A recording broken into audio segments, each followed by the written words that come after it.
All right, and we are live. What's going on, guys? We are back here with another episode, long-awaited episode of Armbars and Suplexes. I am your co-host, Alec Miller. You can find me on Twitter right there at AlecMiller0423. I'm joined, as always, by my friend Jesus. What's going on, man? What's going on, man? You can catch me at the Real Jesus on Twitter right there. Hot takes all day long. Absolutely, man. Real Jesus. Absolutely. All right, so we got a lot to discuss, man. Surprisingly, I'm kind of happy that maybe we waited to do this when we did because not much going on last Friday, but there's a lot going on now, especially just yesterday after the big announcement from Dana White saying that basically UFC 249 is set.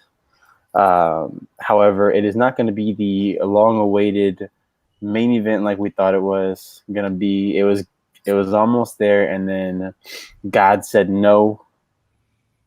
Decided to put a pandemic on the world to stop this match from this fight from happening. So, but before we jump into all of that, I want to hear how are you doing in this quarantine / I don't fucking even know what it's called anymore. Apocalypse in the world. Yeah, that's why I have the beard. This is my apocalypse beard. This is my regular beard. That's just my apocalypse beard. You know what I'm saying? Yeah, I'm not gonna shit. My girl's like, "Can you shave?" I'm like, "Not until this is over. Not until this is over." I mean, we're good, man. We're holed up here at HQ over here at the Secret Lair. My kids aren't in school, but they're taking some virtual classes now. All of a sudden, from what I understand, that's good. That's good. They take about 1 hour a day or 1 hour every other day or something like that. My wife is working from home. We have a whole setup here with the whole printer, scanner, fax machine, so she can get her job done from home. I'm holed up here as well. We're trying to leave as little as possible. We've heard that the next week and the last week apparently were the worst times for us here in Houston. So we're just trying to stay indoors for the moment. And we've come to a new understanding of some of the things that we need here. We've been playing board games and we're trying to play board games, but we've been watching movies mainly, shows. I mean, just you name it, dude. We've been trying to get it done. Being said, too, we just saw Onward yesterday. That was on Disney Plus. Again, we saw it in theaters, but we saw it at home yesterday. We've seen Bloodshot. I saw Bloodshot last week, and we saw Invisible Man a week before that. This week we're also going to try to see what came out. We're going to try to see Harley Quinn and the Birds of Prey, whatever the damn name of that movie is now. That's good. That's good. And we're waiting for Trolls. I think Trolls comes out this week too at some point. Okay. I want to get that for the kids, so I'm not too excited about Trolls, but it ain't for me. So yeah. So yeah, man, we've been trying to make it, man. There's no sports, there's no nothing, so we gotta do what we gotta do. Tiger King, I've seen it a couple times now. By this point, have you seen Tiger King yet? We have not finished it. I think we're on the last episode. Dude, that thing is a phenomenal ride. It's that shit crazy, dude. It shouldn't be as good as it is. It shouldn't, man. It's about Oklahoma, dude. I mean, people in Oklahoma, really. I mean, yeah, and it's just that director for that documentary just fell in a gold mine. Like, it's crazy. Yeah, dude. It's crazy. Recently too. Speaking of crazy documentaries, we saw. It just came out. It's called "How to Fix a Drug Deal." Drug scandal. Drug scandal. I've seen that. I haven't watched it yet, but I saw that on the Netflix. So we watched it in 2 days. It's only four episodes, but dude, that is batshit crazy in a different level, dude. The system is corrupted. The system's not working level, dude. So it's pretty crazy, man. But that's a good one to watch too if you have some time. But it's a lot more like procedural and lawyers talking, and but it's still a great story, a crazy story at that. All right, just want to say real quick, what's up, Angel, in the chat, man? Remember, if you guys are in the chat, hit us up. If you are watching this on repeat, go in the comment section, man. Let us know if you have any questions or you want us to talk about a certain thing, and we'll try to jump on it in the next time. Angel is a loyal patron of our Patreon, where you can go to patreon.com/armbars and suplexes. We have 3 different tiers: a $1 tier, a $3 tier, and a $5 tier. That's to help us get better equipment for when this is all over. We can make better watch-alongs, UFC watch-alongs.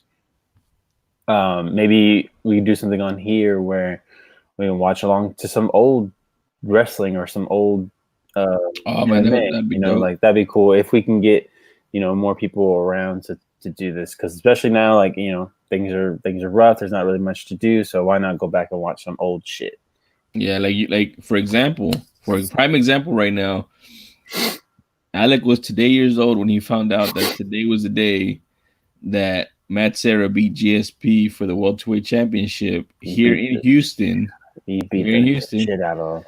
And on top of that, like, it was just like a convergence of things, dude. Like when the MMA gods are happy, this is what happens, dude. So Matt Serra wins the Ultimate Fighter, the comeback season, which guaranteed a title shot.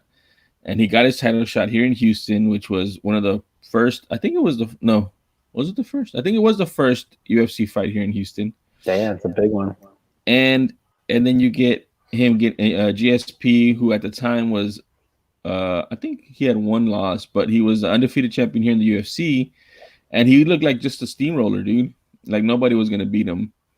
And Matt Serra, with his weird punches and short arms, connects on the button, and he becomes a champion. And he had the shortest / longest reign of a champion ever, because he got hurt and he milked his championship forever. Hey. So man, he is a savage, and I will say that, man. That was a savage performance, at least, because that dude was killing GSP. Like, yeah, so we could go watch. We can go back and watch fights like that, man, and kind of see what it did to shake up history in MMA. Absolutely. We'll talk about the MMA gods later today. Later this show. Yeah. So yeah, if you want to see any of that like happen, we can do that here on StreamYard. Trying to figure it out, and maybe do something like that where we watch an old UFC pay-per-view, old UFC fight, or old wrestling matches, whether it be WWE, WCW, ECW, whatever you guys want. Let us know, and we'll try to make it happen. So do that for sure. As for me, going on in this pandemic, I am still going to work every day, Sunday through Friday. Nothing's really changed, really, except I don't have much to eat for lunch. I'm eating a lot of Burger King and a lot of Jack. And yeah, but other than that, my girl's going to school still, but online. So she's getting through that. We're just, we don't leave the house as much. Like, I just go to work, and then like last week, my girl was at her mom's house all week long. She literally stayed there. I was by myself all week long. So it's different. We're not watching a lot of stuff because I'm not home. But if I was home, I would be watching a lot more. We are in the middle of We're almost done with Tiger King.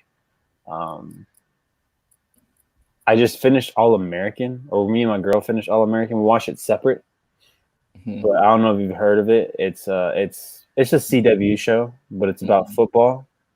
Apparently, it's based on an actual guy named Spencer Pacing, who grew up in Crenshaw, had a chance to go play in Beverly Hills, play high school football at Beverly Hills, and then hijinks ensue. It's a good show. That's one of those shows that it touches on some real shit sometimes. Like, it touches on like actual racism and like in black neighborhoods, like cops, racial profiling and stuff like that, like gangs. It gets kind of real. You're just like, Jesus, is this CW? What the fuck? When did they change the switch? When did they flip the switch? They flipped the switch probably about like halfway through the first season. And it touches on things during, like, in between there, but like it really like touches base where you're just like, God damn, like these gangs are real. Like it feels like it's pretty real. So it obviously has its CW cheese, but you can't get I don't think you can really get away with that with CW. The one good thing I think that is good about it is that it's only 16 episodes each season. That's So not bad. it doesn't go into the 23 normal CW show seasons because So that means it doesn't drag. yeah, absolutely. It kind of gets to the point. There might be like a couple parts where it drags. You're just like, okay, we're just kind of going on with an episode, but it's not too bad. Yeah, So, I definitely have to check that out then. yeah, it's one of those, it's one of those shows. I mean, I think if you don't like it, then you won't like it. It's not a big deal. Like it's not one of those shows that, oh my god, if you don't like it, you're crazy type shows. You know, it's more like, okay, if you understand what it is, and you understand, then you'll like it. If you don't understand what it is, or you're expecting more, then you're not gonna like it. Gotcha. Yeah, I'll check it out, man. How do you watch CW shows? Just you have cable or something? No, well, the first 2 seasons are on Netflix. Oh, okay. So I think the 3rd season should be starting. Well, it was going to start earlier, like later on in the year, but I don't know now. Like I think I heard that it was going to start around fall 2020, and then I was going to watch. I was going to try and keep up, week to week. But the first seasons are on Netflix. I'll have to check it out. And then movie wise, what's the last thing? Oh, we saw Dr. Sleep last weekend. Oh, how was it? I liked it a lot, and I know a lot of people don't like it. I liked it a lot. I think Rebecca Ferguson is fantastic as Rose the Hat. Like she's a creepy villain. Is she? I haven't seen it, man. I haven't seen it. I have to check it out. And it is graphic at points. There's one scene in particular where you're like, this is really hard to watch. Is it like body horror, body gruesomeness? Kind of like it's brutal. Like there's a scene that's just brutal, man. Like because the idea that she's stealing the shine from kids who shine. Like she's finding kids that shine and stealing it from them. But in order to do that, she has to make them suffer. They have to suffer. They have to feel pain in it. She said it makes the shine like more, I guess like a kind of like a Pennywise thing. Like it just makes it better. It makes it stronger. So more potent, I think, is what she says. It's definitely really good. Ewan McGregor is really good. I like the idea of what they were going for with the story. So I honestly would be cool. I know there's not a sequel to Dr. Sleep, but I'd be down especially Mike Flanagan, who's a really great director. I like him a lot. If they could like put something together, like continue that story of what happens at the end. For sure. That'd be pretty dope. That'd be pretty different too, because not a lot of Stephen King properties that end like that don't have a sequel. They really don't get pushed out via the movie medium. It's usually he has to write another book or something or a short story, and then it comes out. But that'd be pretty cool. Yes, I mean, like if I think because Stephen King hated The Shining. He said he absolutely hated it, but I think he said that he liked Dr. Sleep. I had to look. I think I heard something about him, yeah, I think I read that too somewhere that he did like Dr. Sleep, and I also read that he hated The Shining too. Yeah, like because I know because The Shining completely changes the story from what I haven't read the book, but from what I heard, it completely changes the story in certain parts. Because like in The Shining, it focuses more on the mental aspect of Jack Torrance losing his mind, whereas in the book, from what I've heard, it's more about the hauntings. It's more about what's going on inside the house and that, and they cover that more in Dr. Sleep instead of focusing on the fact that Jack lost his mind. They focus more on the fact that just like people can be bad, like Rose the Hat, and want to hurt kids that shine. There are places also that want to hurt kids that shine, and that the hotel is one of those. So that's probably why Stephen King was like, yes, he gets it, like because it focuses more on the haunting aspect. Yeah, you don't bastardize my work. Yeah, whereas Stanley Kubrick was trying to put a little more depth into the book because I love The Shining. He was trying to, The Shining was good. He was trying to make it more open or acceptable to mass market, and I mean it worked. Mm-hmm. You know what I mean? So it did. So, you can't really like knock it, So maybe Stephen King will be okay with Mike Flanagan doing a sequel or I guess a trilogy type thing, because I like Mike Flanagan as a director a lot. He's done things like Hush, That's a great movie. He did the entire series of Haunting of Hill House, which that's a great series. Haven't What seen else it. did he do? Oh, dude, that's definitely one you got to check out. I don't know if you and the missus are into horror. Well, I mean, I am, but she's not, so that's why we struggle watching horror because Okay. Mm-hmm. But I mean, I'm into it mostly. I think she was open to Invisible Man, which kind of had some horror thriller aspects to it, especially jump scares and just the I don't know, the scene that it was putting forward and the theme along with it, was Mm-hmm. really cool. So maybe, but I mean, I haven't seen a bunch of them that I wanted to see. Like I didn't see the remake of Pet Cemetery. I wanted to see that. I just watched the original recently. Yeah, that's what, you I hadn't haven't seen the seen original. it. I hadn't seen the original, so I finally saw the original. I was like, "That's good. That's Yeah, good." I haven't seen it too. Like Oh, that's a good one. so I'm saying because there's usually other stuff that she's more willing to watch, Yeah, especially now too, since we're cooped up at home. I don't want to have her like, okay, let's just watch horror right now, So, yeah. but Doctor Sleep is definitely one that I wanted to watch. But now I'm thinking, does she have to watch The Shining before she watches? Honestly, you know what we did? I had my girl watch a recap Oh, The Shining. of The Shining. Just a little quick recap. So it's a longer recap that we watched. It was like a 15-20 minute recap. But the guy that I watch on YouTube who recaps like horror movies called Found Flicks. He gets like really in depth with it, and like it's very fast. It's very fast paced, so it doesn't feel like he's just like going too deep on things. He's just kind of like, this is what happens, blah, blah, blah, blah, like, and goes and she understood, and then so when you see the Shining references, you get them. All right, cool. I don't think it's needed though, because it does flashback to some of Danny's past in the movie. Not with Jack Torrance. I mean, not with Jack Nicholson or Shelley Duvall. They recasted him, but it's still like you see his past. I'd imagine they'd recast him, dude. I mean, I was thinking like, oh, maybe they'll like show the clip, and I was like, it's gonna look really old. So like, yeah, Mike Flanagan is really good. Did Gerald's Game. Gerald's Game was one of my favorite like horror, Stephen King adaptations because it's very I guess it's very centered on one area. It's one location. It's one actress that's kind of losing her mind after trying to get in this little kinky stuff with her husband. That he actually handcuffs her. He handcuffed one hand, and then he had a heart attack and died. Holy shit! So she's stuck there, and you actually see like doctors even mentioned like this is the best. It was one of the best like portrayals of dehydration.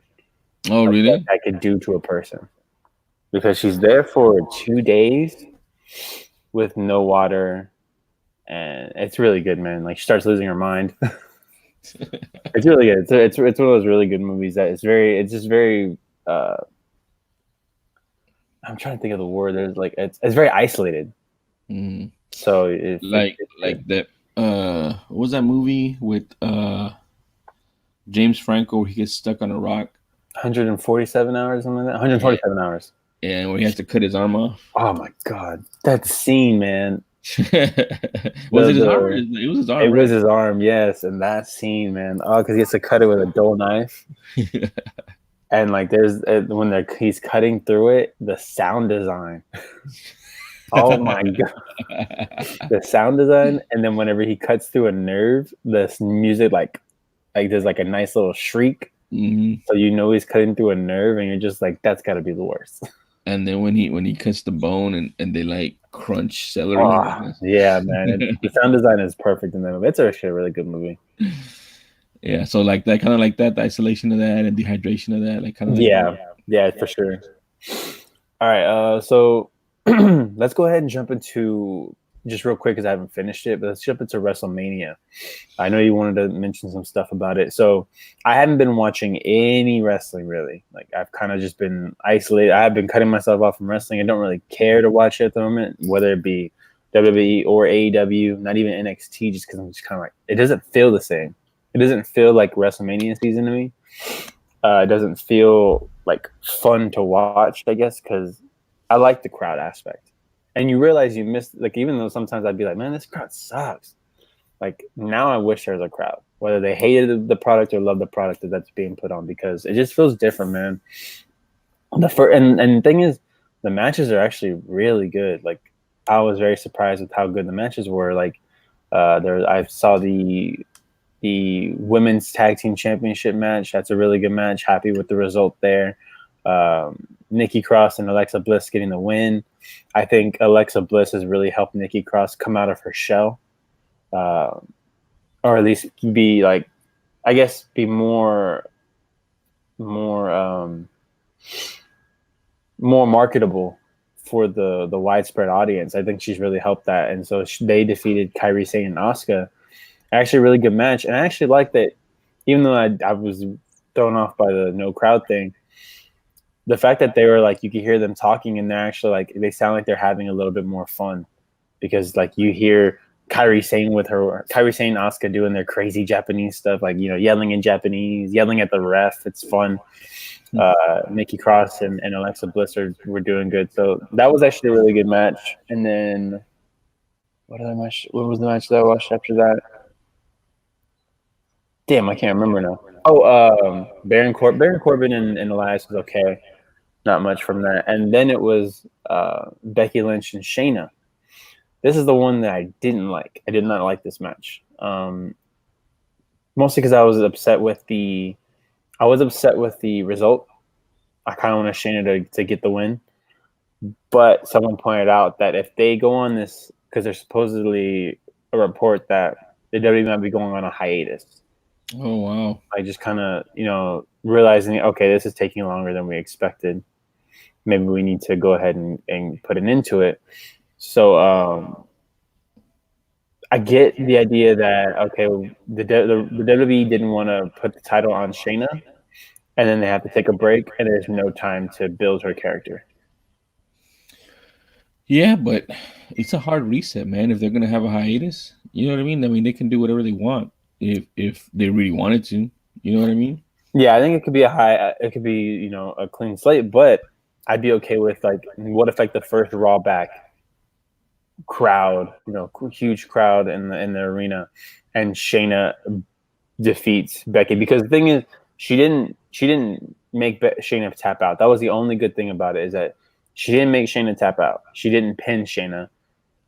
She pinned Shayna, but Shayna had her in the Kirifuda clutch, and like where Shayna's on her back and she's got her with the choke, and then Becky kind of flips her legs over to where she's pinning Shayna's shoulders to the mat. 1, 2, 3, and you can see Shayna like, fuck, like I was so focused on trying to tap her out that I wasn't paying attention, and I got pinned. She got her. Yeah, she got her. So I guess the one thing I would have liked is that if right after that, because right after the match, Shayna just, like, Becky was literally in the ring, like, celebrating her win, and Shayna's just in the corner, like, damn, like, fuck. Like, I think it would have been better if Shayna was like, you know what, fuck this, like, I'm gonna go take her out there. Like, because that was Shayna all through NXT. Like, if someone pissed her out, she'd go over there and choke them out.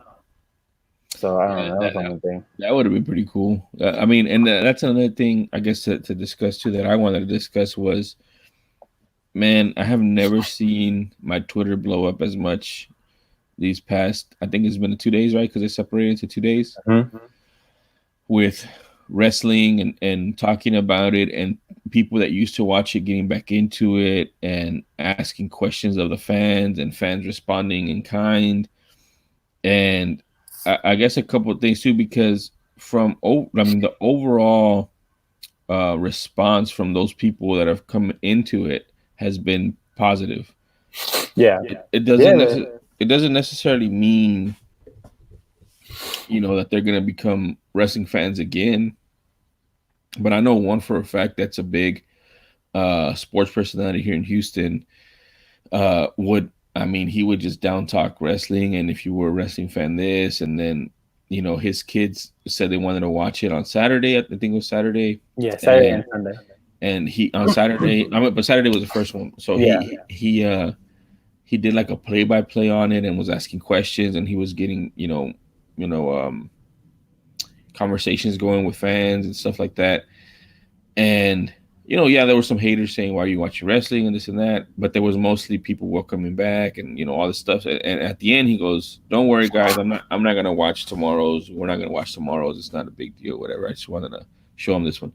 Well, the next day he said, "All right, well, I'm gonna go ahead and watch it because it was fun or whatever." So he watched the Yeah. second one. You know what I mean? So Yeah. Very cool. there's a lot of people like that were watching it, that were coming back to it, that were having positive experiences with it.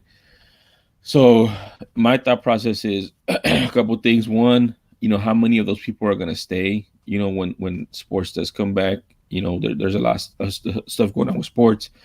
MLB is going to probably start up in late April, early May in Arizona, Hmm. under the supervision of health officials. So they're trying to do it the right way. I heard NBA is trying to do the same thing. Most of them are going to be empty arenas, which obviously WWE is already doing. And that goes to my second, I guess, thought process, or what I've seen is, I don't know, man. Like when you said when Rock comes back and there's a huge, huge, crowd, I don't know how feasible that's going to be, going Yeah. forward. I feel like any crowd going forward is going to be potential for, um, spreading of this virus that we don't have an answer to, a solid answer to right now. And I'm talking about, and I've seen a lot of stuff too on the business side. My past is the business,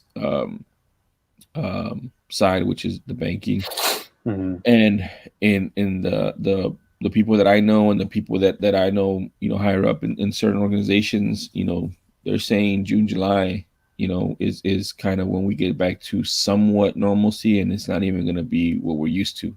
Yeah. So I don't see it, man. I don't see it happening where any of these sports, at least this year, calendar year, is gonna be close to normal. I mean, and it's weird because like in my mind, I'm like, are they gonna put people 6 seats apart? You know, Yeah. that I mean, that's a possibility. How do you enforce that? I don't know, Be but tough. I just don't think that having crowds is gonna be an answer right now. But I do think that, they have to play, or they should play, and when they do, it's going to be mainly for television audiences, man, because the crowd is just not going to happen, in my opinion. So WWE being the first to really go with no crowd, and seeing how they're bringing people in, and somebody like you who's been watching it for a while, it seems foreign and it's not the product that you're used to, you know. Hmm. But they're bringing in people that this is going to be what they know from now on. You know what I mean? So like there's kind of a passing of the guard kind of deal, and saying this is the new normal, and WWE is leading the way, the wrestling, with how that's going to look. So Yeah. it's just really interesting, man.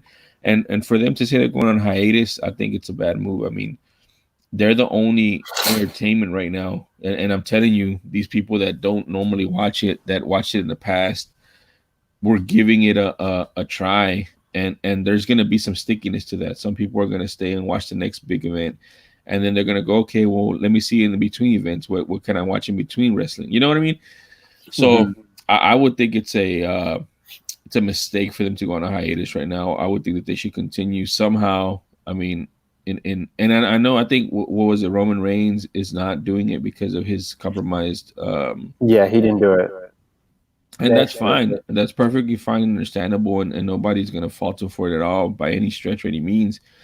But I mean, the others who want to, and who can, if they want to, they should try to do it, man, because they're bringing in more people. They're entertaining at this point in time, and it's an opportunity for them. Yeah. Um, that's the thing is it's weird because I absolutely agree with you. Like if they are like you said, they are starting to get maybe more people starting to watch. Why not just continue and then just see if you can make this go? I think if I was WWE, I would one ask USA if it's okay if they can drop Monday Night Raw down from 3 hours to 2 hours just for the time being because they don't have much to do because they're not filling up the total 2 hours. Like last night, they just replayed. I believe they just replayed the Boneyard match between Undertaker and AJ Styles. So it's like it's weird. Like I don't. That's part of the reason why I stopped watching these these smaller shows, because I don't want to rewatch things that I've already watched. Like one of the first things they did was they replayed the men's Royal Rumble. Like, guys, I was there. I don't want to rewatch it. I don't want to. That right there was like a full hour. So it's like I don't want to rewatch things that are already that you already expect us to be watching. But at the same time, it's for the people that didn't do it. They didn't watch whatever. They didn't watch the Boneyard match, which I haven't watched the Boneyard match either. But I want to watch it with the whole show. That's the only reason I haven't watched it yet. It's because I want to watch the entire show all together. Because I also want to watch the Firefly Funhouse match with John Cena and Bray Wyatt, because I heard that was batshit crazy. So I'm really excited to see that. But yeah, I get it. Like, I don't know how they're going to do this upcoming pay-per-view, because the next pay-per-view is the Money in the Bank match, which requires 6 people to be in the ring at the same time. And they were going to have they had a triple threat tag team match for the tag team titles. It was going to be a ladder match. So it was going to be Miz and Morrison versus the New Day versus the Usos. And they couldn't do it because, they're trying to have as little people in the ring as possible. So instead they had one individual from each team representing the team. So it was John Morrison versus, I think it was Kofi Kingston versus one of the Usos, Jimmy or Jay, I can't remember. And that was for the tag team titles. And you don't normally see like a one superstar defending the tag team titles. So I don't know how they're going to do that next pay-per-view. They might have to push that pay-per-view back and put in a different pay-per-view, maybe like a Extreme Rules. Especially with the Extreme Rules might work even better, because you could have you have the entire empty arena to work with.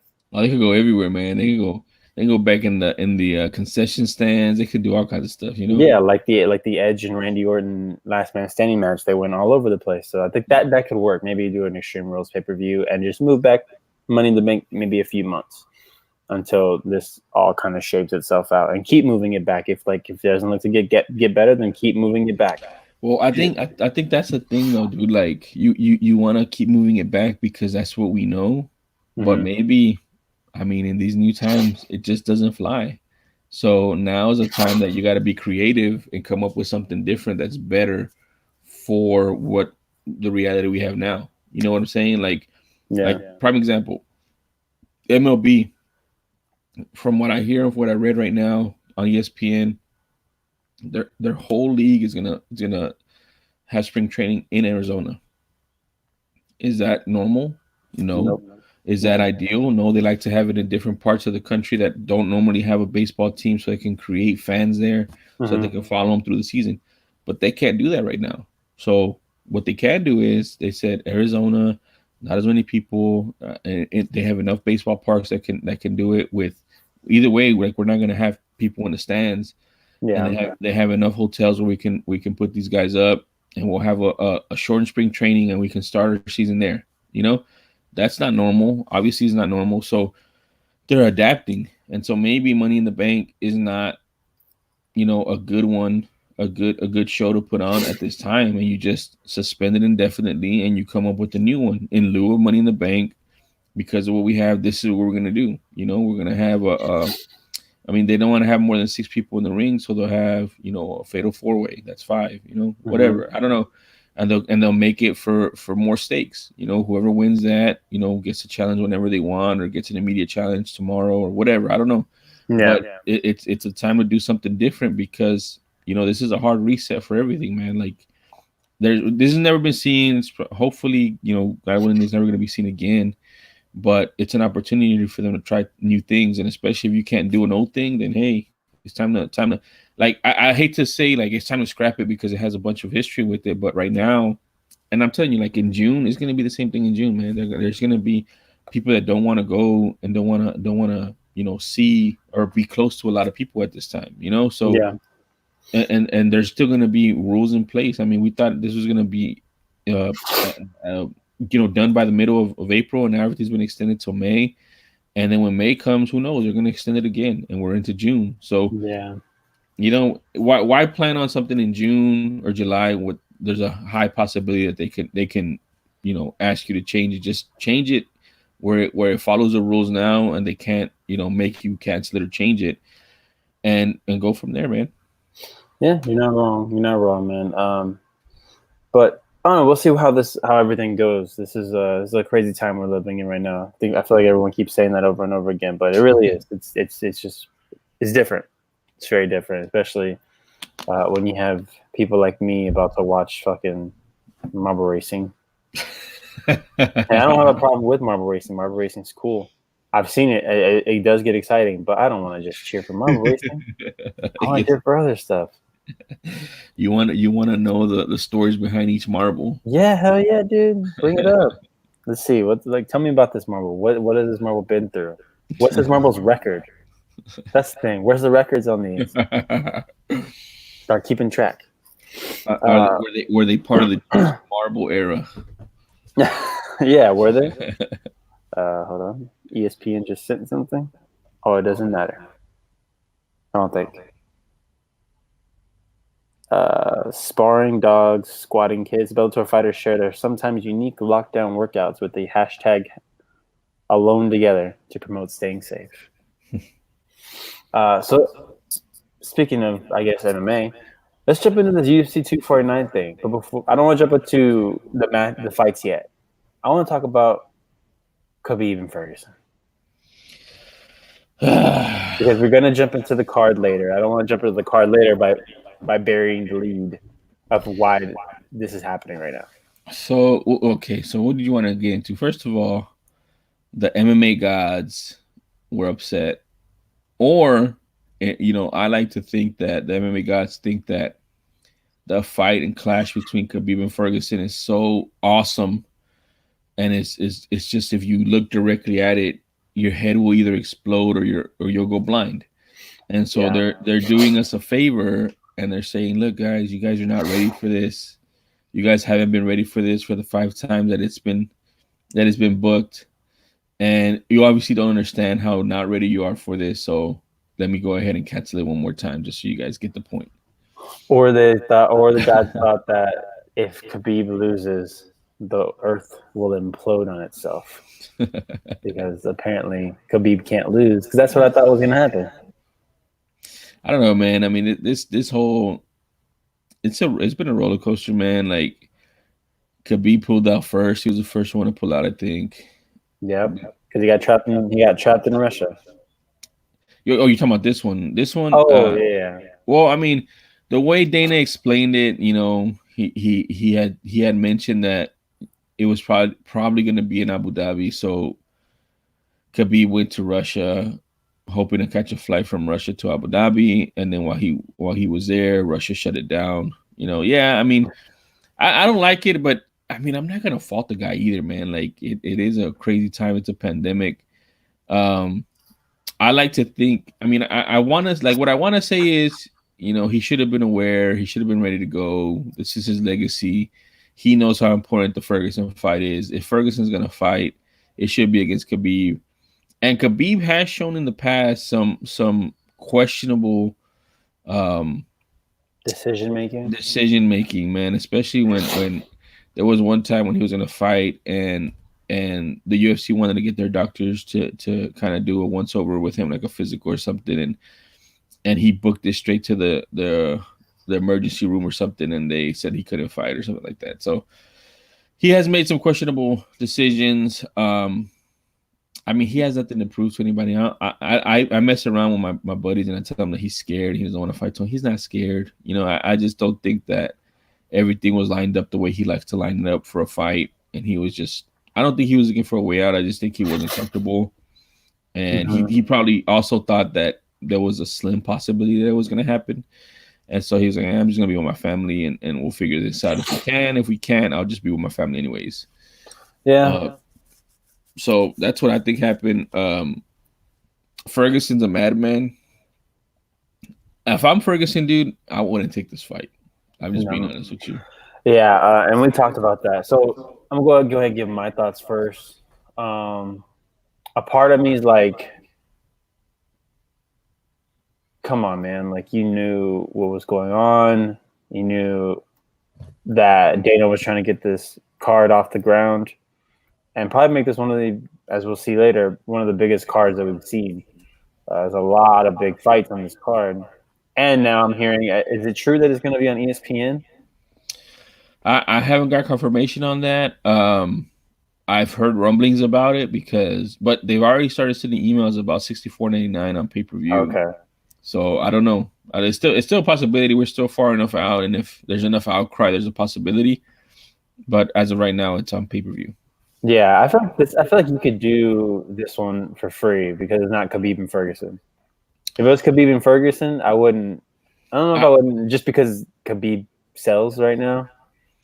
Yeah, I mean, look, it's a different time. If it's me, I'm putting it on free TV because, like I said, it's the only sport on right now, and it would do massive numbers, dude, like massive numbers.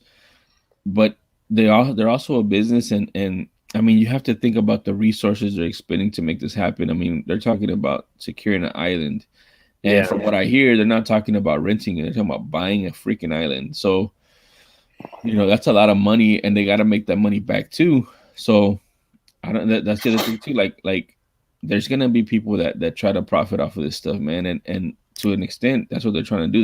There's no sports, so why not pay $65 and you get a real sport.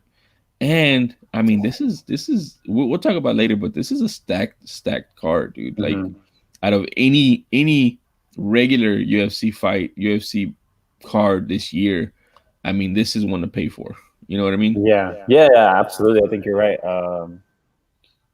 It is a business, and if word is true that he wants to have a UFC event every week, he's trying to do that. Then you could have this on. You could have this one, have him be paid for, and then next week, I mean, the week after, free, and then boom, pay per view, just like he was doing before. So I don't know. I mean, there's rumblings, man. I'm seeing Dan Hooker drop some hints. I'm seeing Darren Till drop some hints. So I mean, there's a good possibility that he's going to be able to pull it off. Yeah, man. Oh, sorry, I think you froze for a second. Oh, my bad. I think you froze too. And make the first one, like you said, a pay per view, or I don't know, make it free and then pay per view, or do it like Daytona and make the big one first, and then slide into the free ones later. So, I don't know. There's a lot of different ways he can go about this, man, and we'll see what it's about. But I mean, I don't know. The other thing to say to this is you can't knock Dana White for doing this. I know, man. My Twitter has been like yelling, people on different sides of the room yelling at each other. He shouldn't do this. This is not safe. Immunocompromised. All this other stuff. The way I look at it, man, is they don't have to fight. They don't have to. They can. I mean, Khabib didn't fight. Ferguson doesn't have to fight. Justin Gaethje, put on there that he's scared, but he's going to do it for the people. They don't have to do it. I mean, they want to do it. They want to get paid too, and some of them have to get paid. But I mean, a lot of people are in that same position, so it is what it is. At this point, I'm not going to knock it. It's just it happened, and it's happening, and like they're saying too, like, well, they're not saying, what health things are they putting in place. Well, I mean, I don't know if they know what they're going to do 100% either. They're just trying to scramble to get this thing done. And then they're going to look at the health side of it and see what can they do to mitigate the risks. And, on top of that too, there's so much to dive into this, man. Like, one, Dana White is a great promoter. He knows what he's doing. He sees Vince. I told you he loves Vince McMahon. Vince McMahon is putting on shows. So he's like, if he can put it on, we have less people than him. We're going to try to put it on. And that's what he's trying to do. Two, he knows that this is an opportunity. Dana White has always been trying to be a legitimate sport, a legitimately recognized sport that's huge in the U.S. And I guarantee you, he sees this an opportunity. He says, there's no real sports on. We have the ability to make this happen. We're going to make it happen and put it on so that we draw in more fans. And people say, man, this is actually a good sport. And I bet you watch when we watch the show, there's going to be a lot more explaining. There's going to be a lot more this, a lot more that, to try to explain to the newcomers, what they're seeing, what they're watching, And I'm sure too they're gonna talk to the fighters and say, if you win, this is what we want you to say, so that you can draw in more fans. You can have a a personality. You can gain followers and fans. So it's an opportunity for Dana White and his company, and he's taking advantage of it, and he's doing the best he can to put it on. So you know how I feel about Dana White. I feel Dana White, he's good and bad. Mm-hmm. A lot of the times he's very crass, and to be a CEO of a $1 billion company for the way he talks, like you don't see that, and it sucks in some aspects. And I think a lot of the time too, he holds the UFC back from gaining that respect of a Rob Manfred or a Adam Silver, not necessarily Roger Goodell because he sucks, but you know what I mean, like that sophisticated person at the top leading the charge. But then in other times like this, you want a guy like Dana White steering the ship, because he's going to do everything he can, because he's a fan as much as everybody else is.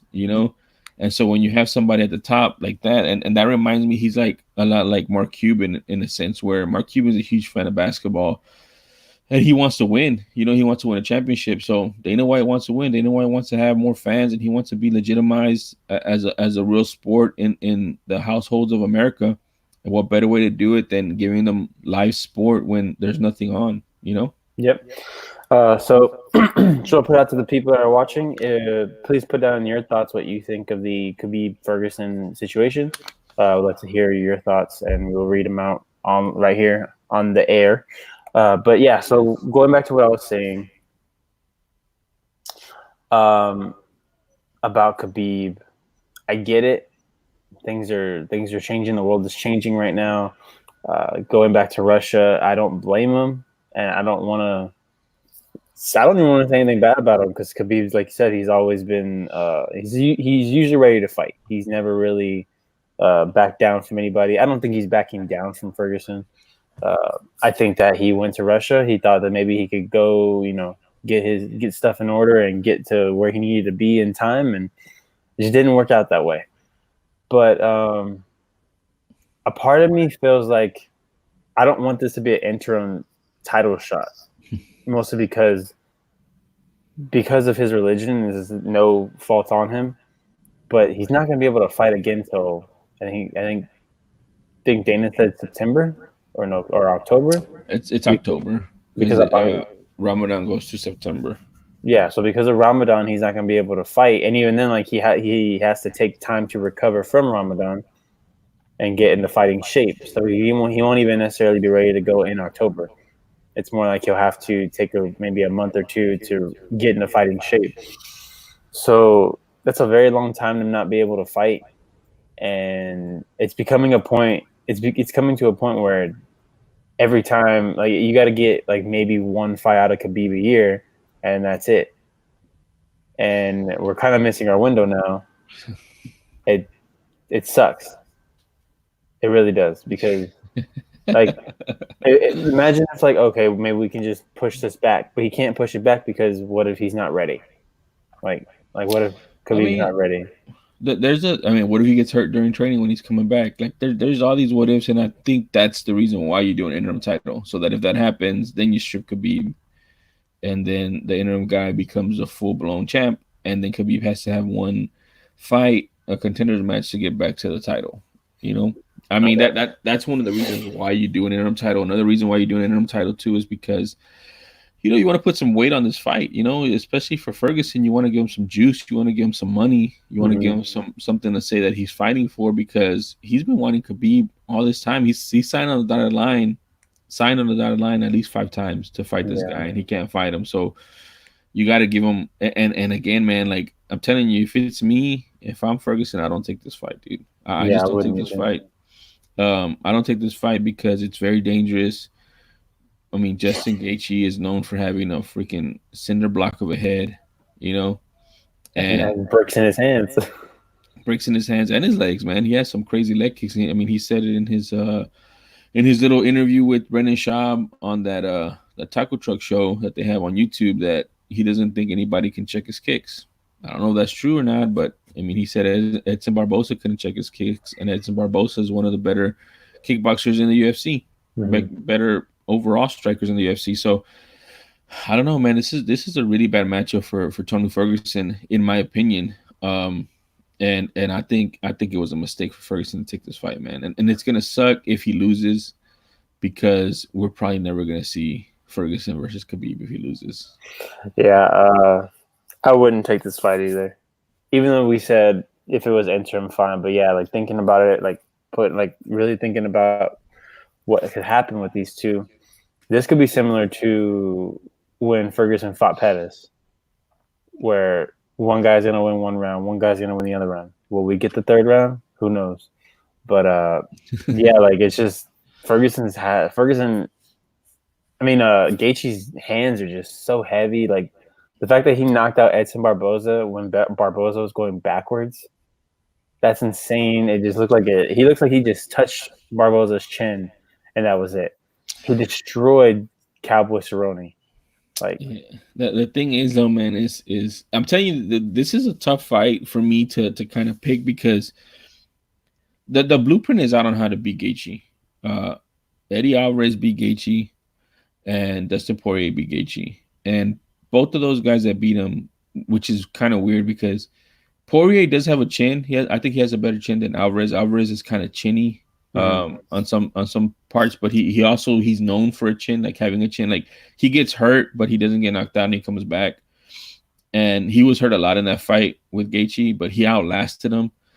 And he has power as well, so he was able to give as much as he was getting. yeah, And then he landed that big crucial knee.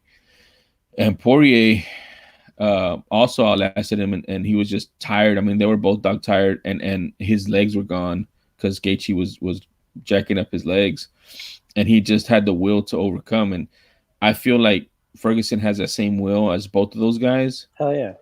but I don't know if he has the defense that either of those guys have, both on checking leg kicks and also on taking punches to the head.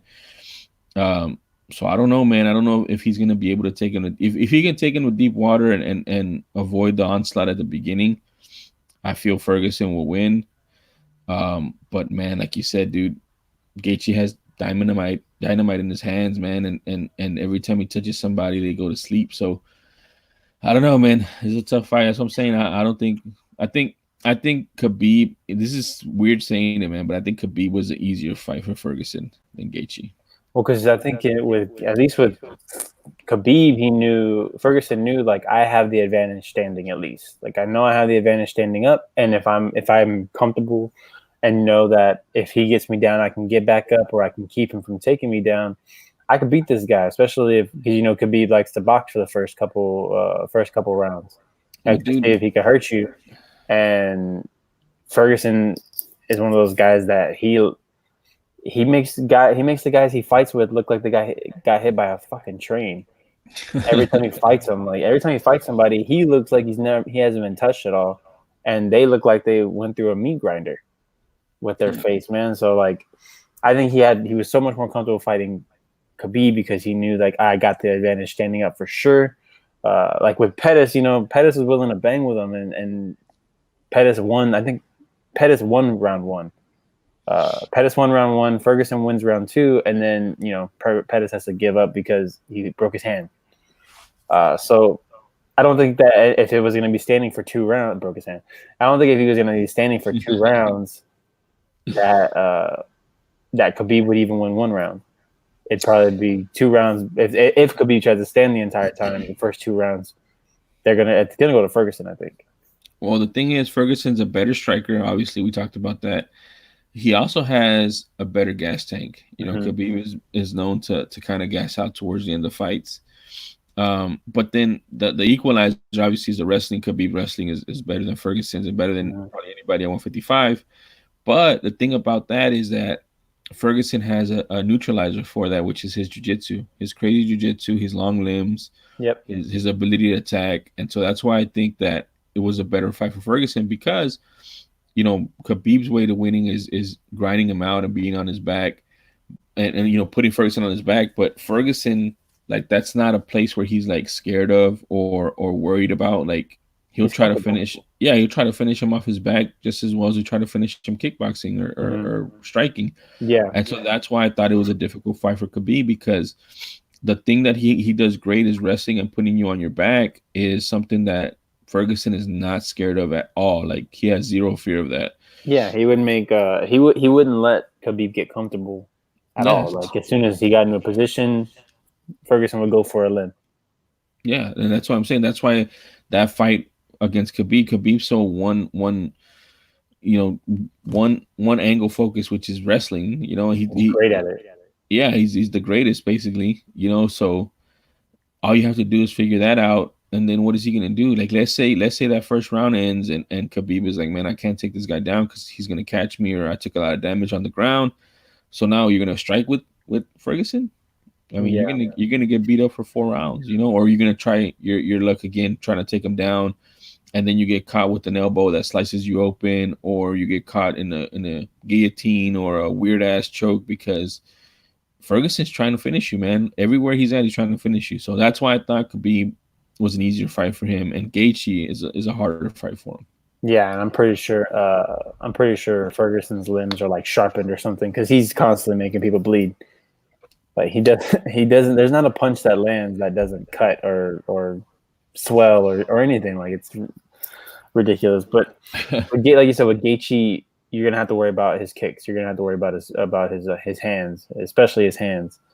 And someone that's not going to be trying to, he's not going to try and take it to the ground. He's just going to worry about you standing, and he knows that you like to stand. That's what I mean. This is gonna be a great fight for everyone to watch. Honestly, like this is a great one. If you're going to jump into anything, jump into this one. Also, Ngannou and Rosenstrike, which we'll get into that in a little bit. But I don't know, man. Like it just sucks that once again we're not getting this fight. Everyone wants this fight. I want this fight. I'm a big fan of Tony Ferguson. I love his nickname. That's the best. That's one of the best nicknames out there. El Cucuy. Of course. Why wouldn't you? Why wouldn't you be afraid of guys like that? But the fact that we're not getting that fight sucks. But I think this is going to be, even though I wouldn't have taken this fight if I was Ferguson. It's still going to be an entertaining fight, and I might still just edge it out to Ferguson, just because Ferguson. He's in my mind. He's been training for a title fight this entire time. Gaethje kind of just fell into it. I think he's still going to be motivated, but it's not like Ferguson, who's been focused entirely on that title. So, well, I mean, the other thing about that too is the strength of schedule, if you will. Gaethje beat James Vick, right? James Vick and Barboza, right? And then he beat Cowboy. And then he beat Cowboy. Yeah. Whereas Ferguson's last couple fights, what was it? I know he beat Pettis. He also beat Cowboy. Yeah. Blew his eye up. Yeah, he's beat a bunch of people. He's undefeated in like 11 fights. And Gaethje is 3-2 in his last 5. With those 2 losses to Poirier and to Eddie Alvarez. Yeah. Which knocked him down a bunch. So I don't know, man. I feel like Ferguson's had the tougher fights that he's won. And Gaethje has lost to 2 top guys. I mean, Eddie Alvarez is a former UFC champion at 155, and Poirier is an interim champion. He lost to Khabib. He's a challenger. But I don't know. It just seems like the people he's lost to have a lot of the similar characteristics that Ferguson has. Mm-hmm. So if Ferguson fights a smart fight, he should get the W. But I mean, Gaethje has that eraser in his hands, man. So I don't know, man. I don't know. It like you said, if you're gonna watch any fight, watch this fight. If it was a ESPN fight, it'd be even better because so many eyeballs would get on it, and it's like guaranteed fireworks, basically. Yeah. So I have the. So yeah, let's go ahead and jump into the card now. I think we talked enough about it. I'm about to pull up the card right here on UFC.com.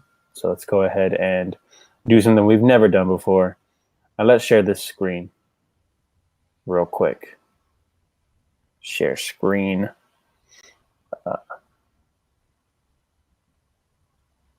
see. Here we go. Boom. All right, can y'all see that? Boom, here it is. Well, There look it at is. that. Look at that. All Man, right, we're so official right now. we are. So I have it's early prelims, which is going to be on Fight Pass. We have the prelims, which is going to be on ESPN, and we have the main card, which is going to be on ESPN Plus. Which the early prelims is also going to be on ESPN Plus. I should have said that. But yeah, let's go ahead and go down this card, man. So right off the bat, kicking off with the early prelims, you have Ryan Spann in a light heavyweight fight taking on Sam Alvey. Smiling Sam Alvey. Smiling Sam Alvey. If I remember correctly, Ryan Spann was his last one. I can't remember if his last one was a win or a loss. Let me check. Let me see. It's not. I think they're both coming off of losses. All right, so if they're both coming off, you're going to have to do that because it won't let me click on it for some reason. Yeah, I'm looking at it right now. Very interesting. Light heavyweight, I like some light heavyweights. We all like some light heavyweights, but the thing about light heavyweights is sometimes they can get if they don't finish each other very quickly. Oh no, Spann is on a win streak. Okay, so Ryan, I think I remember that. Spann is on a win streak. Alvey coming off a loss. Let me check Sam Alvey. I think he is, but let me double check. All right. Yeah, I think once I go screen share, I can't click on anything. Oh really? Oh no! Oh, maybe it's just that one card. Okay, hold on. Try it again. Nope, just that one. Yeah, Sam Alvey has 3 losses in a row.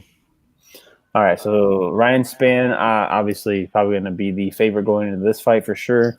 How did he win last time? Guillotine choke against Devin something or another. Let me see, against Devin Clark on October 12th. All right, so obviously, going to probably go with Ryan Spann here. Ryan Spann, and I think if I remember correctly, because I remember the Superman on his chest, he's impressive. He can get a win quickly. So I'm going to go with Ryan Spann. He has some knockouts too, and he was on the Contender Series. All right, so I think it'd be a good way to start out, especially with Ryan Spann liking to get the finish. Ryan Spann likes to get finishes. We don't necessarily want to have a repeat of that Brasilia card because even though there were some good fights on that card, man, everything up until the last 3 fights were decisions. So that was a long card for first time viewers to be watching. Yeah, man, it tied the record for most decisions, I think. So crazy. But yeah, let's go ahead and jump into the next one. Sijara Eubanks, Sarah Morris. I don't think I've seen Sarah Morris fight yet, but Sijara Eubanks, I do know she's good. She is good. But I don't know anything about Eubanks, but she is coming off of 2 losses in a row. Eubanks. Yeah, and what's her name? Majoris, or what's her name? Morris. Morris is coming off a win by TKO in September of last year. Okay. She has losses before that to Macy Chason by TKO and Talita Bernardo by decision. All right, so she's gonna try and continue that win streak of 1. Dude, she's been in the UFC since 2014. Morris? Yeah. Wow. She has 3 wins and 4 losses. That's not the greatest. No. Of records, but Sijara Eubanks, I know she's been in the UFC for a bit, hasn't she? Yeah, well, she's on the Ultimate Fighter as well. All right, so Ultimate Fighter, but she's coming off two kind of high profile losses. One to Aspen Ladd, which was by decision. Both of these losses are by decision. But Aspen Ladd, as we know, is a front runner in the division. Betch Correa, however, is not necessarily a front runner in the division, so that's the one that probably is like, I don't know about this one. She has 2 losses to Aspen Ladd, 1 in Invicta. Oh wow! And I lost to Kaden Chikugian. So I don't know. I probably lean towards Eubanks. Yes, I mean Eubanks has win over Lauren Murphy, who's resurgent right now, and also Roxanne Modafferi, who's also resurgent right now. So she's hot and cold, man. She's just hot and cold. Yeah. So all right, let's go ahead and go into that, and that's also in the bantamweight division. So it's So the it's Nunes division, so this fight doesn't necessarily matter. Wow. Why are you even fighting? Yeah, why y'all fighting? I wouldn't. I'm just kidding. All right, so next up we got a bantamweight Hunter Azure, who's a Dana White Contender Series contract winner from last year, taking on Umar Nurmagomedov. I don't have that one on here, dude. That one's not on there. No, I got it right here on this one. Maybe this is just the old one. Yeah, that's the old one because or at least that's not what he tweeted out for the whole card. What Okay, is it? it's the one on ESPN Plus. It's Hunter Azure and Umar Nurmagomedov because it's No, the official card that he has. This no, also includes Rosenstruik and it's not on here. The next one that they have on here is Johnson versus Worthy. all right, Johnson versus Worthy lightweight bout. I like Common Worthy a lot. Mm-hmm. So I think I'm gonna get. He had that big highlight reel. Was the big highlight reel knockout last time? He's 1-0. What the? Yeah. It was his debut against Smith. Yeah, it was a knockout in 4 minutes and 15 seconds in the first round at UFC 241. Yeah, and Michael Johnson, I think, is coming off of that knockout where he got knocked out nasty by Josh Emmett. Yeah, I think you're right. I'm looking at it right now, as you can see on the screen, which is kind of cool. No, yeah, he's coming off a loss to Ray. Okay. So I don't know. Yeah, and then before that, Was the one to Emmett. And then before that, he won against Lowe. Dude, he needs a win bad. Yeah, but this is not the guy that I would want to be fighting if I need to win bad, man. Like Common Worthy is super, like he's fast, man. That dude, he hits hard. I agree. So I'm gonna give that one to Common Worthy for sure. All right, next up we have on the prelim card. It's a big prelim card right here. No, dude, that's not on there either. Which one? The Lyman Good, Bilal Muhammad's not on there. Okay, so this you need to probably take it off. But here, I'm on here at the bottom. No, there's some on there. Let me tell you which one the next one is on here. It's Vera versus Borg. All right, so Vera versus Borg. That one's going down, yeah. And let me just make sure that I know what I'm talking about because Marlon Vera had the win last time. Damn it, it won't let me click on it. All right, you can't get it. Ray Borg had a win last time too. Recently, I think in January, maybe. I'm not sure. No, I think that was the what card was that? That was the card here in Houston. Okay, well he won and he needed it. I think it was by decision, right? Yeah, by decision, but he was destroying him.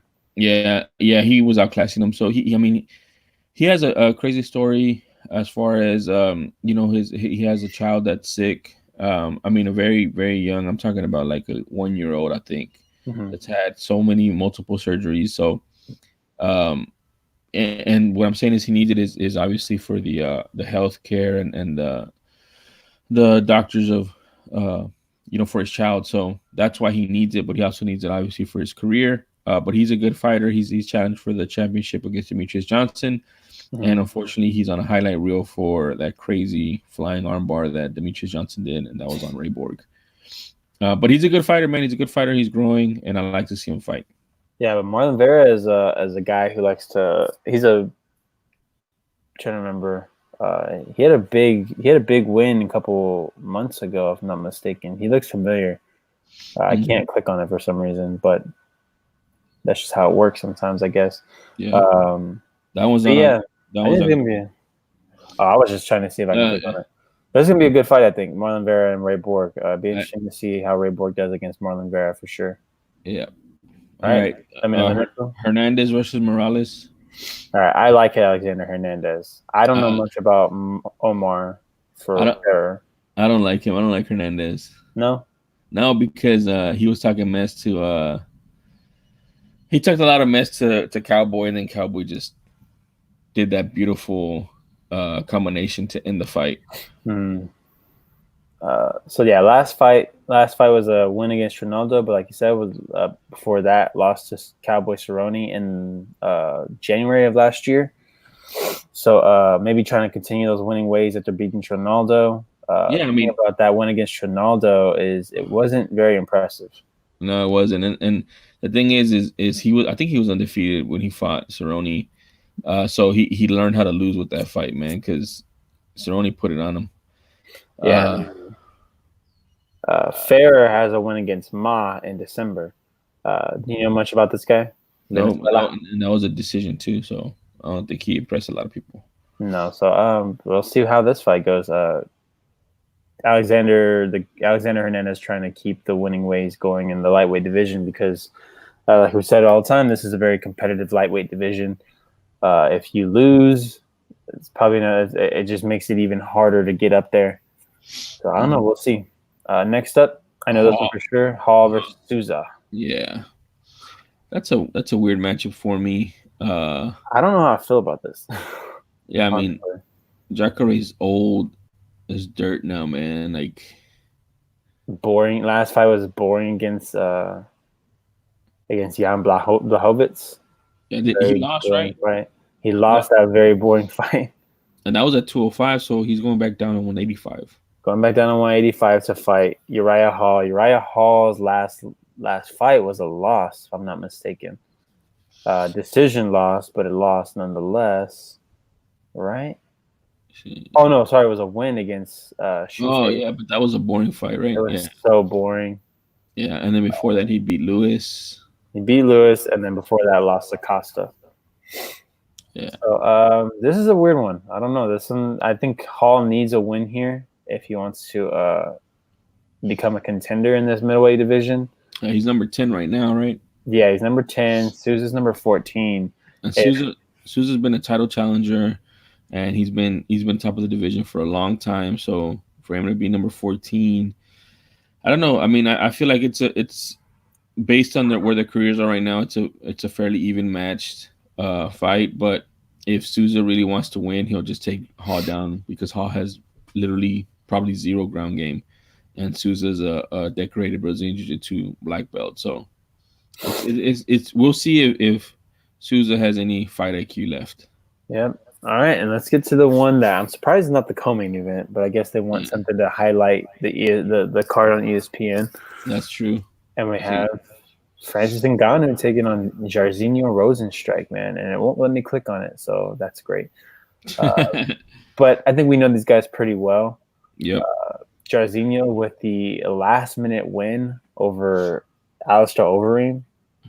That was so crazy. Some people say that it shouldn't have been called, but I think when someone's lip explodes, you should probably call the fight.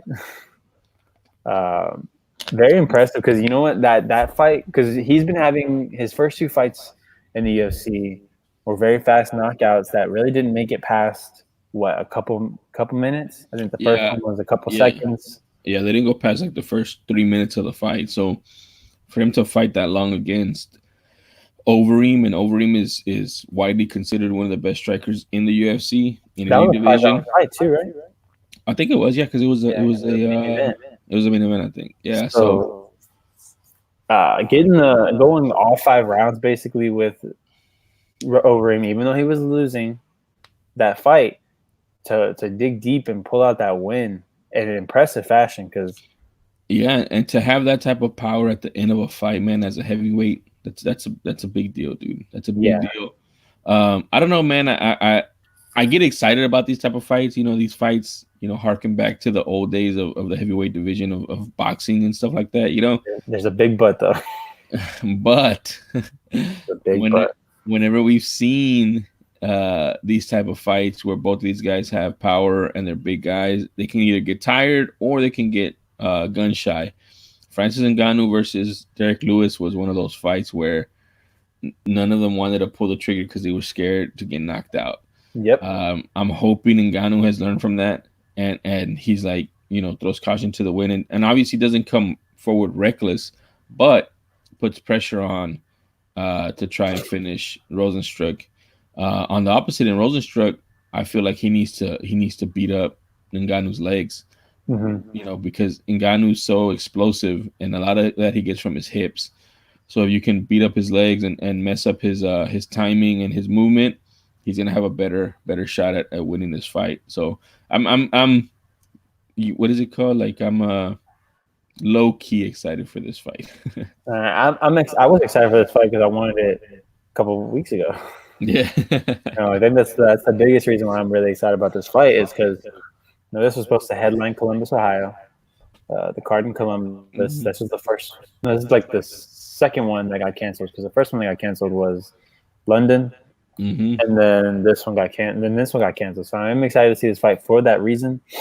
As you said, with these heavyweight fights, it it's you gotta hope that these guys are willing to go in there and bang, because if they aren't, or then it's boring. That's harken back to the Adesanya Romero fight, Yeah. or they'll get tired and we have another Ngannou Derek Lewis, or Derek Lewis in his last fight, Yeah. where it's just kind of boring. So I really hope that these guys are willing. But if Jairzinho is willing to, it can go all 5 rounds like he showed last time and still have big power. I don't necessarily think that'll happen. I think we're more likely to get the gunshot. But I also think that he even though Alistair Overeem has a lot of power, and was able to, and well, you said he's one of the best strikers in the heavyweight Yeah, division. he's the one of the best strikers in the heavyweight division in all of the UFC, no matter the division. He went to K1, which is straight kickboxing, Mm-hmm. and he won a tournament against some of the best kickboxers in the world, like all time. I mean, I think he beat Remy Bonjowski, and he beat there's some other guys that I think he beat Emmanuel. I forgot the guy's last name, but he beat them in a tournament, and that means that he fought them like I think he fought 3 times in one night, and he beat those guys. Damn. And it's not easy, dude. Like it's not easy by any stretch, and he won. And he had a pretty decent run there for like 3 years in K1. So he's like, if you're gonna stand with him, he's really good. He's really good, and he showed against Rosenstruck for the whole fight until he made a mistake at the end that he was. I mean, he's the better striker overall. You know. Mm-hmm. Yeah, and I mean, Rosenstrike didn't necessarily, he wasn't able to match him in terms of striking, but the fact that he was able to handle the strikes from Overeem and then come with the big power at the very end to win that fight, it makes me feel a little bit more comfortable with thinking that this fight isn't going to be as boring as it could be. Well, the thing is too, though, that it's a lot of pressure. You know, one, obviously the times that we're in, but two, I mean, this is pretty much kind of like a title eliminator, man. I mean, Mm-hmm. if Rosenstruck beats Ngannou, who's ranked number one or two? I think he's 2, He's two, and right? Rosenstrike is 6. I mean, where does that put Rosenstruck, dude? And how fast did he ascend? You know, He's if went fast, man. if Ngannou wins and knocks him out, then he just cemented himself as the number one guy, the guy Mm-hmm. next in line. You know, again for another fight, another title fight. So I mean, there's a lot of pressure on these guys, man. So I think that's another reason why sometimes we get those boring fights where they don't want to throw caution to the wind because they have so much riding on this fight, you know. And Yeah. I think Ngannou has more to lose than Rosenstruck. Rosenstruck is still, I mean, he's a little bit older, but he's new to the UFC, so he has a lot of leeway right now. Yeah, I think he might have maybe like less, like what is it? Not mileage, I guess damage. Yeah, I mean, On you could him. call it mileage. You could call it he has more tread left on the tire compared to Yeah, Ngannou, you know. compared to Ngannou. Ngannou has been in some wars in his day. Jairzinho has been in one that we know of so far. It's a big war, it's a 5-round war, but still, it's Yeah. one compared to Ngannou's few. So I don't know who to lean in this fight. I think it'd be crazy to go against Ngannou at the moment. But Jairzinho is an up and comer, man. Ngannou's look like the 2020 version of Mike Tyson, man. The second coming of Mike Tyson. He's just been knocking everybody out, man. Yeah, so I might be leaning towards Ngannou in this fight. All right, let's go ahead and go into the main card. Now, like I said, let me know if there's something that's not on there. No. Main card. The next one is Stevens versus Qatar. Okay. All right. Oh man, it so sucks that we're not going to get Ankalev versus Kudalaba. All right, we got Jeremy Stevens versus Calvin Qatar. Calvin Qatar coming off the loss to Zabit, but it was a main event that was supposed to be 5 rounds, but it was 3 rounds for some reason. I guess the reason is, I think the reason probably is because it was supposed to be Hardy, and I don't know who was wasn't supposed to be Hardy and somebody, because it was in Russia. I don't remember, but I think that was one of the reasons why that it was the last minute thing to make it the main event. Yeah, so they stayed 3 rounds. Qatar ends up losing the decision, but was really starting to pick up in that third round. So a lot of people were saying if if there would have been a 5-round fight, Zabit probably would have lost. That fight, yes. But if they would have had time to train for a 5-round fight, I don't know. I can't say that. I can't say that with certainty. You're not wrong. You're not wrong. But Jeremy Stephens, number 7 versus number 9. This is big for both fighters. Both fighters are going to be trying to get this win because it could put them high up in contention. Who knows what's going to happen with Khabib going forward. But Jeremy Stephens coming off of the loss to Yair, obviously, but by decision, good fight. Yeah, but he was outclassed, man. Yeah, he was outclassed. So, but Stephens kind of has to fight this guy because Qatar has the one loss compared to the couple losses in a row because he's lost to Jeremy Stephens has lost to Yair, and then he lost to before that he lost to Zabit, not just by decision, but by unanimous decision. Yeah, he got beat up by Zabit. So, and look, he lost to Aldo. So this is not. I don't know. I'm not feeling too comfortable with Jeremy Stephens, whereas Qatar has been very quickly on the rise. He's been coming very fast, very impressive in his wins. Lost to Zabit, but was really starting to pick up speed. But then before that, 2 first-round knockouts. One against Lamas, and then one against Fishgold. So this could be if he beats Stephens in highlight fashion, this could be his really big rise, and possibly leading to a rematch against Zabit. Yeah, this is a classic gatekeeper fight. Jeremy Stephens is the gatekeeper to the top of the division, and I don't know if he's in trouble. Like, I mean, he's had a lot of losses, but he's just such a fan favorite, and the way he fights, like he's always trying to knock people out, and he always gets knockouts and performance bonuses. Yeah. So I'm not too worried about Jeremy Stephens, but this is a big step for Qatar. If he can get past Stephens and he's ready for prime time, but if Stephens shuts him down one way or another, whether he wins a decision or he knocks him out, then that just cements Stephens as the gatekeeper, and Qatar as on the outside looking in, has to go back to the drawing board. Yeah, so I actually really hope Qatar can get the win here in impressive fashion too, because I would like to see him. I like Qatar a lot. I would like to see him maybe get the rise. The last time a prospect came up against Jeremy Stephens, go back to his record real quick, see if you can see it. Yeah, hold on. And I think the UFC just released that fight on YouTube. So if you haven't seen it, I suggest you go watch it. Was against Choi. Yeah, and dude, he beat the brakes off of Choi, man. He beat the brakes off of him. Emmett too. Emmett was a up and comer, and Stephens just dominated him. So that's why he's a gatekeeper, man. These young guys that are coming up that have all this hype. And the thing is too, like that fight against Zabit, I wouldn't say that Qatar was like beat up. He got beat. Like he lost 2 rounds. Yeah. But he felt he won that fight because at the end of the fight, he was having success. If that happens with Jeremy Stephens, he's going to know he lost that fight because he's going to beat the brakes off of him. Okay.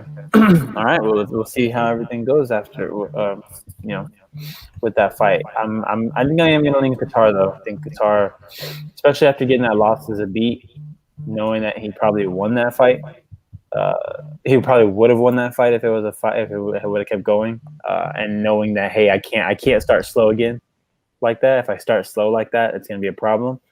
I think Qatar will be ready for him. All right, let's go ahead and go to the next one. I know this one is on there for sure. These next 3 are definitely on there. Greg Hardy, Yorgan De Castro. Why isn't it letting me click on some of these guys? I don't know. But you already know how I feel about Greg Hardy. I don't like him at all. Yeah, let's go ahead and jump into these real quick. So we only have 2 more. So let's go into Yorgan De Castro, Greg Hardy. I don't like Yorgan De Castro. I don't like Greg Hardy. I like Yorgan De Castro. Castro was impressive in first his Dana White Contender Series fight and then his UFC debut. So I think this is going to be this might be too much for Greg Hardy. especially if Greg Hardy has asthma.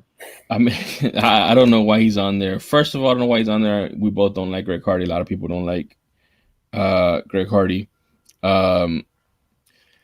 Secondly, he has asthma. You know, it's been known he has asthma. He got disqualified for taking asthma medication in between his rounds in his fight. So he shouldn't be on the fight card for that. He's at more of a he's like the Roman Reigns of the UFC, where he has compromised, I guess, immunity or compromised health for this coronavirus. And then lastly, but not least, this guy shouldn't be getting, primetime slots in huge cards, but here we are, and there he is, and I'm just frustrated. I want the Castro to kind of, pop his bubble. All right, let's go into what we're really excited for. Rose Namajunas getting her revenge against Jessica Andrade for dropping her on her head and knocking her out. I think it can be like, we don't even really say it. Doug Rose, I think, is going to win this fight. She's not going to make that mistake again. She was piecing Jessica Andrade up in that first fight, and just made the mistake of going for that armbar twice. So I don't think that's going to happen again. I think Rose has a newfound love for the sport. She had to take a step back to realize how much she really loved MMA. Maybe she's better. She's more healthy, mentally wise. So I think Rose is gonna have a great showing and get the win here. I agree, man. I think her corner's gonna say don't go for anything that can put you in a position to get slammed. Just try to get back up and then just piece her up throughout the whole fight. I think it's a bad fight for Andrade. Like I mentioned, paper champion. This is like kind of a disrespectful thing right here, having a picture with the damn belt on there, man. Whaley needs to call in or do something, man, because that's ridiculous. But I don't know, man. Like I told you, Rose was on another level. I'm glad to see her back. It's crazy that it's at this fight card. I would have thought, and I had a conversation with my brother about this, with her I don't know how to say it, not being belittling or what have you, but with her past and struggles with love of the game and love of the fight game and all that. Yeah, and a little bit of PTSD she probably got from the Conor thing, how she would be on this fight card, man. But here we are, and there she is. So as a fight fan, I'm excited for it, and I'm glad to see her back, and I want to see her fight more. So I'm happy with it. All right, man. Well, that's the end of the card, man. We're going to go ahead and cut out early today. I'm really excited. Hopefully nothing changes. Hopefully this does happen. Like you said earlier in our chats, there's still plenty of time for this to get canceled, and I really hope it doesn't. I hope it doesn't either, man. I wanted to see there's a lot of stuff to talk about, man. We didn't touch on John Jones either. So there's a lot of stuff we can still talk about. Maybe we'll do another episode if you're up for it. We'll be back on Friday, man. Friday we will be back. I'm down for it. People are getting 2 episodes in 1 week. 2 episodes in 1 week. Sometimes we got to double stack when we miss out like we did last week. But yeah, we'll be back on Friday around the same time or maybe a little later. Either way, we'll be on. We'll be on before I go to work. So make sure you guys check back next on Friday so we can do this, talk about more, maybe dive deeper into other things that have been going on with the John Jones stuff. And hopefully, I know, and big NXT this upcoming week. NXT, basically what was going to be on TakeOver for this past Saturday, but because that got canceled, they're going to do those matches. The one big highlight is Gargano Ciampa for another time, but this is going to be hopefully even better. And then there's a 6-woman ladder match to determine the number 1 contender to Charlotte Flair's newly won NXT title. Yeah, man. All right, I'm excited about that. Me too. That's gonna be I think that's gonna be a good match, and I'm excited to see because Charlotte said it's not like she's gonna give up the title. She said she's gonna defend across all 3 brands. She said she's excited to fight the rest of the women at NXT. So I think all that did was lead to even better matches. Better matchups for Charlotte Flair because she was kind of getting a little stale. She's fought everybody, so seeing her wrestle the up and comers there in NXT is gonna be fun. I think we called that, but I don't want to say that we did. But I think we did call that. I'm pretty sure we did. I'm the one that said I wanted if they went this route, I'd be cool with it, and they went this route, and I'm cool with it. Yeah, I mean it's good. It's paying dividends. Yeah, man. All right, so let's go ahead and head out. Go ahead and say where they can find you, bro. Find me at The Real Jesus on Twitter, and that's spelled JEEZUS. If you have any questions or comments about this episode or any other episode, feel free to reach out on Twitter. Absolutely. You can catch me right here at Alec Miller 0423 on Twitter. You can hit me about anything. I'm usually talking about wrestling and MMA. So hit me up there, and make sure you go to our Patreon. If you enjoyed this, go to our Patreon, patreon.com/armbars and suplexes, and join. We'll be posting once we really start to get people with eyes on it. There'll be a lot of posts on there, especially once UFC starts to kick into gear. Some prediction competitions with us. So make sure to check that out, guys. It's gonna be fun. All right, man. We will catch you guys on Friday. Peace out.